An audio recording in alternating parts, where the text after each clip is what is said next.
अस्सलाम guys, so we are back with another video. और हम कर रहे थे पैथोलॉजी में जनरल पैथोलॉजी। और हमने जो है वो ये डिस्कस किया था लास्ट वीडियो के अंदर कि हमारे पास जब भी कोई सेल को इंजरी हो रही होती है तो अगर तो वो या तो वो रिवर्सिबल होती है और सेल दोबारा से अपने नॉर्मल स्टेट में चला जाता है, या it progresses toward the irreversible injury और हमारे पास सेल की अल्टीमेटली डेथ हो जाती है। अब डेथ के हमने कहा था कि हमारे पास दो प्रोसेस होते हैं, which one is the apoptosis and other one is necrosis. और आज जो है वो हमने जो स्टडी करना है वो हमारे पास है नेक्रोसिस। अच्छा, अब हम नेक्रोसिस या एपोप्टोसिस में पहले मेन बेसिक सा डिफरेंस देख लेते हैं कि मेन है क्या चीज़ है उनमें डिफरेंस।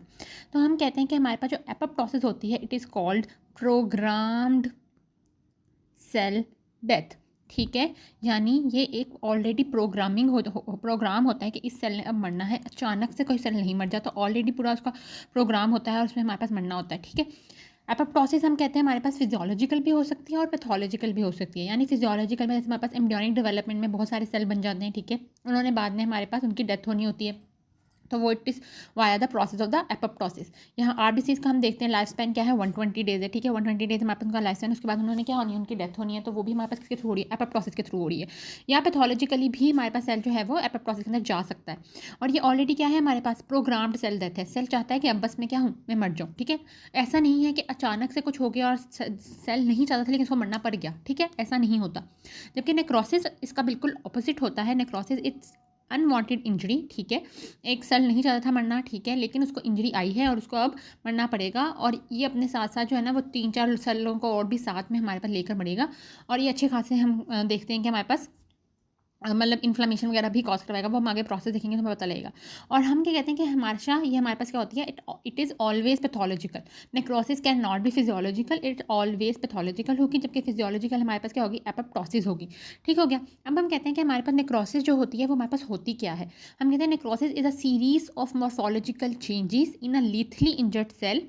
ठीक है, हमारे पास जो भी सीरीज हो रही है, जो भी डिफरेंट चेंजेस हो रहे हैं हमारे पास, एक लीथली इंजरी यानी हमारे पास सेल को इतनी इंजरी हुई है कि उसने मरना ही मरना है। ठीक है, वो रिवर्सिबल नहीं हो सकती। तो उस सेल के अंदर जो भी चेंजेस हमारे पास होंगे, जो भी मॉर्फोलॉजिकल चेंजेस में स्ट्रक्चरल फंक्शनल जो चेंजेस आ रहे हैं, बायोकेमिकल चेंजेस आ रहे हैं, उनकी जो सीरीज़ है उसको हम क्या कहते हैं, नेक्रोसिस कह रहे होते हैं।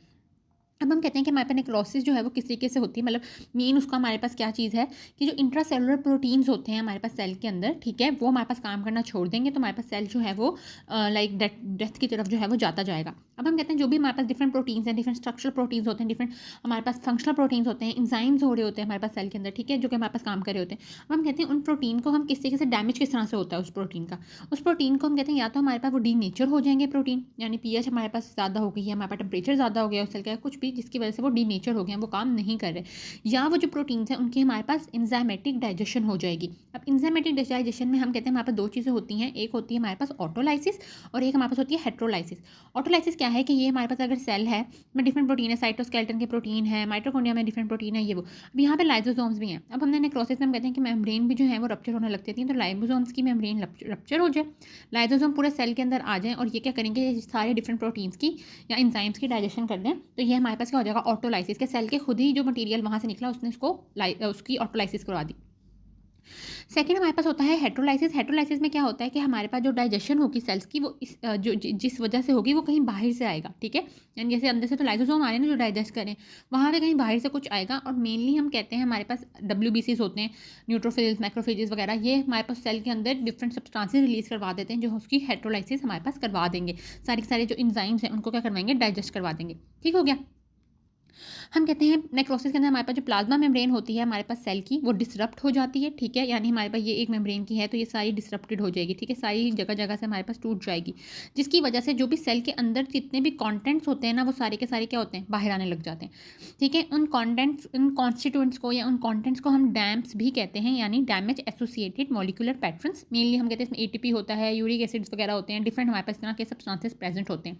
अब जब ये जो हमारे पास, अब ये देखो हमारे पास ऐसे है कि सेल्स हमारे पास इकट्ठे इकट्ठे पड़े हुए हैं, ठीक है ना, ये सेल है, ये सेल है, ये भी सेल, और ये, अब ये वाला सेल हमारे पास बिल्कुल डैमेज में नेक्रोसिस में जा रहा है, तो ये क्या करेगा, हमारे पास जो भी कॉन्स्टिट्यूएंट्स वगैरह हैं उनको हमारे पास बाहर रिलीज करवाएगा। और इस वजह से हमारे पास जो भी सराउंडिंग के सेल्स हैं वो भी क्या हो जाएंगे, इरिटेट हो जाएंगे। जब ये सारे सराउंडिंग के सेल्स इरिटेट हो जाएंगे और यहाँ पर फिर एक इन्फ्लामेटरी रिस्पॉन्स भी जो है वो यहाँ पे क्रिएट होगा। इसके अलावा हम कहते हैं कि ये जो हमारे पास डैम्प्स होते हैं ये हमारे पास एज अ ब्लड के अंदर मूव करवाने लग जाएंगे, तो हमें एक एज अ इंडिकेटर मिल जाएगा कि अच्छा भाई कहीं ना कहीं सेल बॉडी में किसी ना किसी सेल में क्या हो रही है, नेक्रोसिस हो रही है। जबकि हम कहते हैं कि ये हमारे पास जो इन्फ्लामेटरी रिस्पॉन्स होता है वो एपोप्टोसिस में नहीं हो रहा होता, ठीक है। वहाँ पे हम देखेंगे कि एपोप्टोसिस में किस तरह होता है, लेकिन इसमें इन्फ्लामेटरी रिस्पॉन्स नहीं होता क्योंकि कॉन्स्टिट्यूएंट जो होते हैं इंट्रासेलुलर वो बाहर नहीं आते, ठीक हो गया। ठीक है। फिर हम कहते हैं कि अगर हमारे पास जो है वो कोई भी इंसान है और वो स्वेयर इस्कीमिया की वजह से डाई कर रहा है, ठीक है, तो there will be no necrosis because this changes, ठीक है, require at least 4 to 12 hour to show his histological changes on light microscope, ठीक हो गया। यानी अगर स्वेयर इस्कीमिया से किसी की डेथ हुई है बहुत यकदम, स्वेयर इस्कीमिया मतलब होता है कि आपकी मतलब कुछ मिनटों कुछ सेकंड्स के अंदर हमारे पास जो है ना वो डेथ हो चुकी हुई है, ठीक है, मायोकार्डियल इंफाक्शन है, उसको कहीं बहुत बड़ा अचानक से क्लॉट आया और हमारे पास सेल्स को नहीं मिला, पूरे हार्ट को हमारे पास ब्लड नहीं मिला, ब्लड ने हार्ट हमारे पास काम करने लग जाएगा, हार्ट फेलियर हो जाएगा। लेकिन हम कहते हैं कि जब हम उसको बायोप्सी करवाएंगे, ठीक है, हार्ट निकालेंगे एक डेड पर्सन की और हम चेक करेंगे कि भाई इसमें निक्रोटिक चेंजेस आ रहे हैं या नहीं आ रहे, तो वो नहीं होंगे, ठीक है, वो शो नहीं होंगे, हमें बिल्कुल हार्ट फ्रेश जिस तरह से होता है उस तरह से मिलेगा। क्यों? क्योंकि बहुत ही स्वेयरली और बहुत ही सडनली हमारे पास जो है ना वो उसकी डेथ हो चुकी हुई है।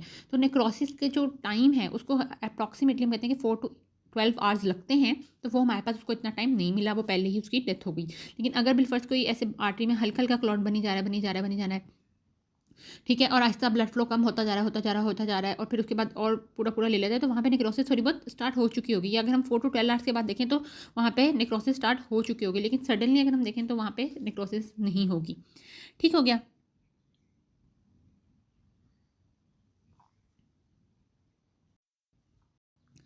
ठीक है, हम कहते हैं कि वहाँ पे हमारे पास जो है वो हिस्टोलॉजिकल चेंजेस नहीं मिलेंगे, लेकिन हमें ब्लड के अंदर डिफरेंट सब्सटेंसेस वगैरह मिलेंगे जो कि हमारे पास इरिवर्सिबल सेल इंजरी यानी नेक्रोसिस हमारे पास रिलीज होने जैसे हमने डैम्स वगैरह बढ़े वो हम कहते हैं हमारे पास ब्लड में होंगे, लेकिन हमारे पास जो है वो लाइट माइक्रोस्कोप में चेंजेस वगैरह जो है वो नहीं शो होंगे। अब हम देखते हैं कि वो चेंजेस हैं क्या, ठीक है ना। हमने ये देखना है कि लाइट माइक्रोस्कोप में ऐसे कौन से चेंजेस हैं जो हमारे पास आते हैं जिससे हमें पता लगता है कि ये जो सेल है ये नेक्रोटिक सेल है और नॉर्मल सेल है। अगर हम नॉर्मल सेल की बात करें तो हम कहते हैं हमारे पास नॉर्मल सेल होता है, ठीक है, उसकी एक शेप होगी, ठीक है, उसमें हमारे पास डिफरेंट ऑर्गेनेलिस प्रेजेंट होगी, न्यूक्लियस होगा, उसके अंदर हमारे पास जो है ना वो अच्छा खासा हमारे पास न्यूक्लियर मटीरियल प्रेजेंट होगा, राइबोसोम्स होंगे, राइबोसोम हमारे पास बेसोफिलिक लेंगे, क्यों? क्योंकि इनमें हमारे पास फॉस्फेट होता है और ये हमारे पास नेगेटिवली चार्ज होते हैं, तो ये हमारे पास बेसिक स्टेन ले रहे होते हैं, ठीक हो गया। इसके अलावा हमारे पास जो साइटोप्लाज्म होता है वो हम कहते हैं हमारे पास इसिनोफिलिक होता है, और इसके अंदर हमारे पास डिफरेंट जो है वो ग्लाइकोजन के ग्रेन्यूल्स हमारे पास प्रेजेंट होते हैं छोटे छोटे, जो कि हमारे पास एज अ मतलब एनर्जी उन्होंने स्टोर की होती है ताकि जब भी हमें ज़रूरत पड़े तो ग्लाइकोजन ग्लूकोज में कन्वर्ट हो जाए, ठीक है। लेकिन हम कहते हैं जब हमारे पास सेल नेक्रोसिस के प्रोसेस में जा रहा होगा तो फिर हमारे पास क्या होगा कि सेल बिकम मोर इंटेंसली सिनोफिलिक, यानी पहले तो हमारे पास सिनोफिलिक था लेकिन वो बहुत ज़्यादा ही सिनोफिलिक अब हमारे पास हो जाएगा, बहुत ज़्यादा हमें पिंक नजर आएगा। क्यों? एक तो हमारे पास जो राइबोसोम्स हैं, क्योंकि हमारे पास डेथ हो रही होगी तो वो राइबोसोम्स वगैरह जितनी भी ऑर्गेनेलिज हैं वो हमारे पास डिसइंटीग्रेट करने लग जाएंगे, डिसअपेयर होने लग जाएंगे, ठीक है।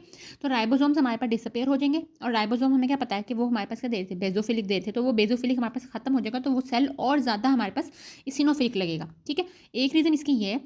सेकेंड रीज़न जो इसकी हमारे पास है वो ये है कि डीनेचरेशन हो जाएगी हमारे पास प्रोटीन्स की, ठीक है। जब डीनेचर हो जाएगी प्रोटीन की तो वो पहले जैसे ऐसे हमारे पास यूँ थे, या हमारे पास अल्फा हेलिक्स या बीटा प्लेटेड हमारे पास शीट्स थी ना, सेकेंडरी स्ट्रक्चर था यूँ करके हमारे पास होता है। लेकिन जब हमारे पास डीनेचर हो जाएंगे तो हमारे पास प्रोटीन्स और ज़्यादा ना हमारे पास खुल जाएंगे, ठीक है। जब हमारे पास प्रोटीन का स्ट्रक्चर ऐसे लाइक ओपन अप हो जाएगा तो वो और ज़्यादा हमारे पास बाइंड करेगा हमारे पास डाई को, और वो इसिनोफिलिक डाई करेगा, तो हमारे पास ज़्यादा से ज़्यादा जो साइटोप्लाज्म है वो मोर इसिनोफिलिक लगेगा, ठीक हो गया। इसके अलावा हम कहते हैं हमारे पास सेल जो है वो हमारे पास होमोजीनियस और ग्लासी हो जाएगा। क्यों? क्योंकि हमारे पास जो ग्लाइकोजन ग्रैन्यूल्स हैं वो हमारे पास लॉस हो जाएंगे, क्योंकि वो रैपिडली कंज्यूम हो जाएंगे, हमें उसके लिए एनर्जी वगैरह के लिए वो हमारे पास फ़ौरन से यूज़ हो जाएंगे, तो वो एक होमोजीनियस एक ग्लासी देगा, कोई भी ग्रेन्यूलर अपीयरेंस हमें नज़र नहीं आएगी। फिर हम कहते हैं हमारे पास जो डिफरेंट ऑर्गेनेलिज हैं वो डाइजेस्ट अवे हो जाएंगे, तो हमें मॉथ ईटन अपीयरेंस आएगी, यानी डिफरेंट डिफरेंट जगह हमारे पास ऐसे खाली खाली जगह हमारे पास सेल्स में प्रेजेंट होंगी, जैसे यहाँ से कुछ चीज़ उठा के खा ली गई है, तो इसलिए हम कहते हैं मॉथ ईटन अपीयरेंस होगी, वहाँ से ऑर्गेनेलिज क्या होंगी वो खत्म हो चुकी हुई हैं।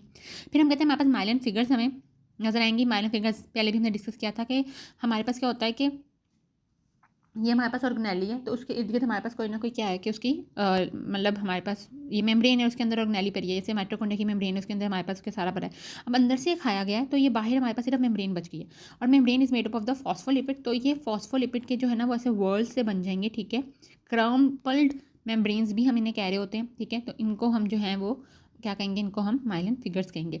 अच्छा, हम कहते हैं हमारे पास जो माइलिन फिगर्स होते हैं उनकी क्या फेट है। हम माइलिन फिगर्स हम कहते हैं या तो हमारे पास न्यूट्रोफिल्स आएंगे और वो उनको खा लेंगे, ठीक है, या फिर हमारे पास क्या होता है कि फॉस्फोलिपिड्स हैं, ठीक है, हमें पता है फॉस्फोलिपिड्स क्या है, हमारे पास नेगेटिवली चार्ज है। तो कैल्शियम हमारे पास जो है ना वो ब्लड से हमारे पास कैल्शियम होगा, और तो वो आके हमारे पास क्या हो जाएगा, उन वर्ल्स के ऊपर जाके हमारे पास लग जाएगा, जिसको हम डिस्ट्रॉफिक कैल्सिफिकेशन भी कहते हैं। ये हमारे पास आगे नेक्स्ट टॉपिक भी है डिस्ट्रॉफिक एंड मेटास्टैटिक कैल्सिफिकेशन का, लेकिन अभी तक हम ये सिर्फ कर लेते हैं कि फॉस्फोलिपिड नेगेटिव है तो कैल्शियम के साथ बाइंड कर सकता है, आइदर ये हो सकता है या इसको हमारे पास न्यूट्रोफिल भी डाइजेस्ट कर सकता है, ठीक है। तो अभी हमने जो है ना वो टिल नाउ हमने सारे लाइट माइक्रोस्कोप के अंदर चेंजेस देख लिए हैं कि हमारे पास क्या क्या होंगे, कि एक तो सेल हमारे पास इसिनोफिलिक ज़्यादा हो जाएगा, सेल हमारे पास होमोजेनियस एंड ग्लासी हो जाएगा, मॉथ ईटन अपेयरेंस होगी और माइलिन फिगर्स बन जाएंगे। नेक्स्ट वीडियो के अंदर हम इंशाल्लाह जो है ना वो देखेंगे कि हमारे पास इसमें इलेक्ट्रॉन माइक्रोस्कोप के अंदर हमारे पास डिफरेंट चेंजेस क्या आएंगे, और ज़्यादा हम उसके अंदर डीप अगर जाएंगे, न्यूक्लियस के अंदर हमारे पास क्या चेंजेस आएंगे, और फिर उसके बाद हम different type of the necrosis जो है वो देखेंगे इंशाल्लाह नेक्स्ट वीडियो में।